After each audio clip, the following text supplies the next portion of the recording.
இயேசு கிறிஸ்து நாமத்தினாலே உங்களை எல்லாரையும் வாழ்த்திக் கொள்கிறேன். என்னோட யோசனைக்கு என்னோட சிந்தைக்கு வந்த கேள்விகளை பொறுத்து நான் செய்தி கொடுக்க போகிறேன். அது யாருன்னு பார்த்தீங்கன்னா தாவீது. முதலாவது கேள்வி, யார் இந்த தாவீது? ரெண்டாவது, ஏன் தாவீது தன்னோட குடும்பத்தினால வெறுக்கப்பட்டாராம்? மூன்றாவது, எப்படி ஒரு ஆடு மேய்ச்சிருந்தவன் ராஜாவாக மாற முடியும்? முதலாவது, யார் இந்த தாவீது? போவா சுருவத்தோட சந்ததியில் வந்த ஓபேத், ஓபேதில் வம்சத்தில் வந்த ஈசாயோட மகன் தான் தாவீது. தாவீது ஒரு யூத கோத்திரத்தை சேர்ந்தவன். தாவீது ஈசாயோட 8வது மகன். 1 சாமுவேல் 16:10-11 பார்க்குறோம் அவரோட 8வது மகன்ண்டு. ஆனால் அதே மாதிரி இன்னொரு இடத்துல பார்க்குறோம், தாவீதோட மூத்த அண்ணன் ஒருத்தர் மரித்து போகிறார். அவரோட ஏதோ ஒரு சூழ்நிலைனால அவர் மரித்து போகிறதுனால அவரோட சந்ததி வரலாறு இடம்பெறல. இன்னொன்று அவருக்கு எந்த குடும்பமும் இல்லை. அதனால தான் தாவீது 7வது மகன் சொல்லி, ஈசாயோட 7வது மகன் சொல்லி 1 அதிகாரத்தில் பார்க்கிறோம். எதனால தாவீது தன்னோட குடும்பத்தால் வெறுக்கப்பட்டாங்க, ஒதுக்கப்பட்டாங்க? இதுக்கு 2 காரணங்கள் வேத ஆராய்ச்சியர்கள் சொல்கிறாங்க, பைபிள் இல்லை. ஒன்று ஆதி இஸ்ரேல் நாட்கால சமுதாயத்தில் யார் வீட்டிலே சின்ன பையனாக இளையனாக இருக்காங்களோ அவங்களுக்கு ஒரு மரியாதை அங்கீகாரம் கொடுக்கப்படலை. இருக்கிறதுலே குறைவான வேலையும் அது மட்டும் இல்லாமல் அடிமட்டத்தலை வேலையை தான் கொடுத்து அவங்கள பார்த்துருக்காங்க. அது மட்டும் இல்லாமல் ஆடு மேய்க்கிறது, மாடு மேய்க்கிறது, இது மட்டும் வீட்டு வேலை செய்கிறது, இந்த மாதிரி ஒரு வேலையை தான் அவங்களுக்கு கொடுத்துருக்காங்க. ரெண்டாவது யூத பாரம்பரியத்தின்படி மித்ராஸுங்கிற ஒரு ஆராய்ச்சி நிறுவனம் என்ன சொல்லுதுன்னா, ஈசாய் தன்னோட மனைவியை விட்டு பிரிந்திருந்தாங்களாம் பல ஆண்டுகளாக.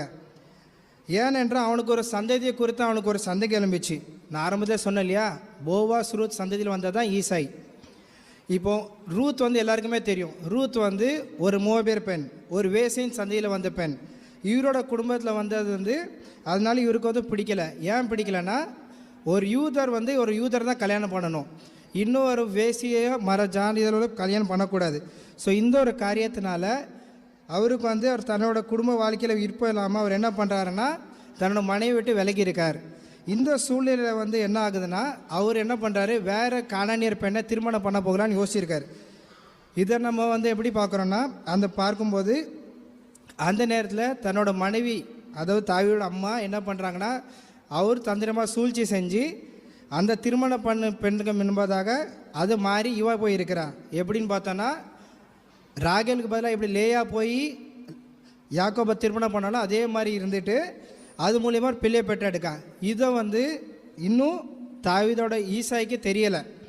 இப்போ தாவீது பிறக்கிறான். இதை பார்த்ததும் ஈசாய்க்கு இன்னும் கோபம் உண்டாக்குது. அவன் என்ன பண்ணுறான், இன்னும் வெறுப்பாக காமிச்சு தேவையில்லாத தூஷணமான வார்த்தைகளை பேசி அவர் இன்னும் ஒதுக்கி வைக்கிறான். இந்த சூழ்நிலை தான் தாவீது வராரு. ஸோ இப்போ நீங்கள் யோசிச்சு பாருங்கள், வேண்டாம் நினச்ச பிள்ளை வேணும் வந்திருக்கும் போது அவனுக்கு எந்த நிலைமையில் அவனை குடும்பத்தில் ஏற்றிருப்பாங்க, எந்த அளவுக்கு அசிங்கப்படுத்தியிருப்பாங்க. இதனால தான் தாவீது என்ன பண்ணுறாங்கன்னா, ஒரு ஆடு மேய்க்கிற வேலையோ ஒன்றுத்துக்கு உதவாதன்னு சொல்லி வீட்டில் ஒதுக்கப்படுறாங்க. இப்போ நம்ம எல்லோரும் கேள்வி வரும், ஒரு ஆடு மேய்ச்சிருவேன் ராஜாவானா. ஆனால் இப்போ யோசிக்கும் போது அவனை இந்த வளர்ந்த விதத்தை பார்க்கும்போது நம்மளுக்கு தெரியும் எவ்வளோ கஷ்டத்தின் மத்தியில், எவ்வளோ துயரத்தின் மத்தியில் அவன் வாழ்ந்திருக்கான்.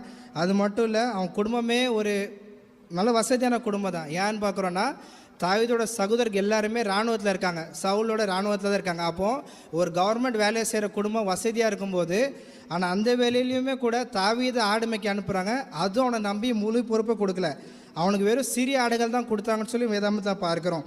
இந்த வேலையில் தாவீது இந்த அர்த்தத்தில் நம்ம பார்க்குறோம். 3வது பார்க்குறோம், எப்படி ஒரு ஆடு மேய்ச்சரும் ராஜாவாக மாறுகிறான் அப்படின்ட்டு. இதுக்கு ஒரு காரணம் பார்த்தோன்னா, சவுல் தன்னோட சுய ஞானத்தின்படி நடந்ததுனால ஆண்டவர் அவனை ஒதுக்கிடுறாங்க.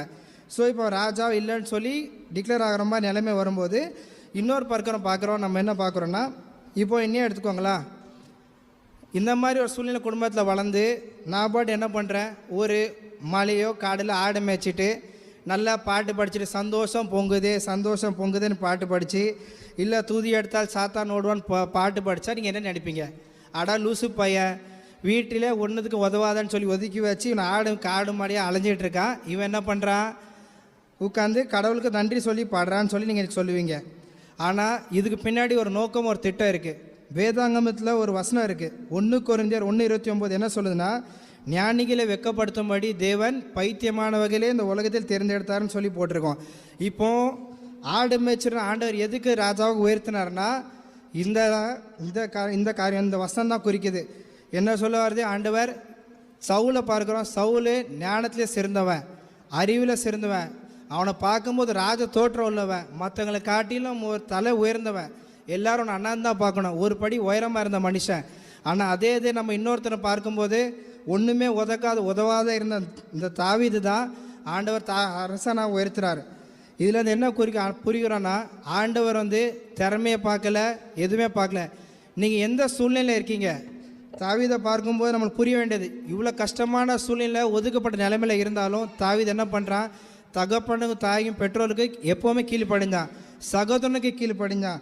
அது மட்டும் இல்லாமல் அவனுக்கு கொடுக்கப்பட்ட வேலை என்னது? கொஞ்சம் ஆடுகளை மேய்க்கிறது. அதுலேயும் சிங்கம் வந்துச்சு, கரடி வந்துச்சு, அவன் நினச்சிருந்தா வேடிக்கை பார்த்துருக்கலாம்.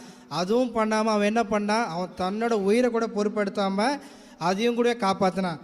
அது மட்டும் இல்லாமல் எல்லா வேலையிலையும் தூதி எடுத்துகிட்டே இருந்தான். இதெல்லாம் குணங்களை பார்த்தா ஆண்டவர் என்ன நினச்சாரு? இவன் தான் எனக்கு இதே ஏற்றவன் அப்படின்னு சொல்லி அவனை உயர்த்துனாங்க. இதனால தான் மனுஷன் என்ன பண்ணுறான்? எல்லோரும் நம்ம பார்வைக்கு உயரத்தையோ ஆஸ்தியோ அந்தஸ்தோ பார்க்குறான். ஆனால் தேவன் நம்மளோட உள்ளத்தை பார்க்குறாங்க. இன்னும் ஒரே ஒரு காரியத்தை மட்டும் கொடுத்து முடிச்சுக்கிறேன். தாவீது இவ்வளோ சூழ்நிலை இருந்தாலும் ஆனால் தேவனுக்கு கொடுக்கறதுல என்றைக்குமே கைவிடவே இல்லை. ஆண்டவர் சொல்லிட்டாங்க, உறுதியாக சொல்லிட்டாங்க, நீ ஆலயத்தை கெட்ட மாட்டேன். ஏன்னா அவன் கை ரத்த பாய்ந்த கை தேவன் சாலமன் தான் கொடுத்துருக்காரு. ஆனால் தாவீது என்ன பண்ணார்? என்ன தான் ஆண்டவர் சொல்லிட்டாலும் ஆண்டவர் கொடுக்குற வாஞ்ச நம்மளும் இதே மாதிரி தான். நம்மளுக்கு ஒரு பதவி உள்ள தரல, இந்த பொறுப்பை நம்மளுக்கு தரல. ஆனால் தேவனுக்கு செய்யும்போது எனக்கு தரலைன்னா அது நம்ம எதிர்த்து நிற்கக்கூடாது. தன்னால் முடிஞ்சதை உற்சாகமாக செஞ்சான். அது மட்டும் இல்லாமல் எல்லாமே செஞ்சு பிளானும் கையில் கொடுத்தான். அந்தளவுக்கு ஒத்தாசையாக இருந்தான். சாலமனால ரொம்ப ஈஸி, ஒன்றுமே இல்லை, வந்தான், கொடுத்த பிளானை அப்படி எக்ஸிக்யூட் பண்ணான். இன்க்ளூடிங் பணத்துலேருந்து எல்லாமே தாவீது ராஜா செஞ்சு கொடுத்தாரு. அந்த அளவுக்கு கடவுள் தாவீது உற்சாகமாக இருந்தனால தான் பார்த்து அவரோட முடிவு நிறைவாக காணப்பட்டது. நம்மளோட புரிஞ்சுக்கிற வாழ்க்கையில் இது என்னவென்றால், நம்மளுக்கு போதுமான ஞானமோ அறிவோ எதுவுமே இருக்கோ இல்லையோ, ஆனால் கடவுள் எப்போதுமே விட்டுறக்கூடாது. அது மட்டும் இல்லாமல் நம்ம 2 காரியத்தை தாவீது உறுதியாக பற்றி கொண்டான். 1 தூய சக்தி, 2 தீய சக்தி. 1 தூய சக்தி பரிசுத்தனாவை ஏவுதலால் அவன் தூய சக்தி உறுதியாக பற்றி கொண்டான். அதனால தான் சவுலுக்கு வந்த தீய சக்தியை அவனால் துரத்த முடிஞ்சு. நம்ம இந்த பரிசுத்தாவியின் ஏவுதலால் இந்த தூய சக்தியை பிடிச்சோன்னா தீய சக்தியை துரத்துற வல்லமே கடவுள் நம்மளுக்கு தருவார். நம்ம வாழ்க்கையும் ஆசீர்வாதமாக இருக்கும். ஆமீன். Thank you sir.